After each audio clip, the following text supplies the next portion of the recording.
Trentena de persones passen per aquí per agafar forces, esmorzar i fer una dutxa o rentadores. Una estona segura després de passar la nit al carrer o en infrahabitatges.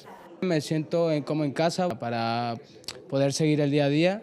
És molt gratificante. Tenim una llista d'espera molt llarga. En els últims mesos notem més demandes a la porta, més atencions puntuals. De fet, els últims anys han anat creixent el nombre de persones sense llar a Badalona.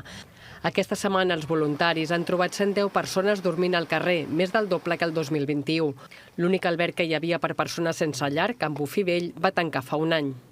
Aquest increment és degut a diferents factors. Evidentment, el tancament del Can Bufí Vell és un d'ells, però també n'hi ha d'altres. L'increment de la desigualtat, el continuar amb una llei d'estrangeria que segurament deixa molta gent tirada pel camí.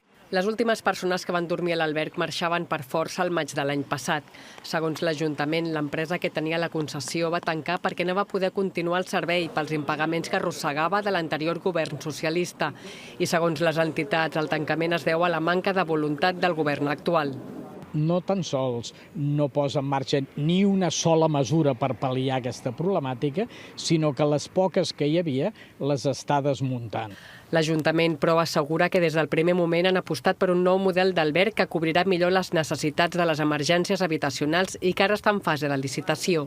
El que l'administració a vegades és lenta i per poder tirar endavant qualsevol licitació tenim uns tempos que hem de seguir. La paraula desmantellar o no donar servei no entra dintre del que nosaltres volem, al revés. Volem donar aquest servei, volem donar un servei de qualitat per a aquestes persones perquè és necessari a qualsevol ciutat.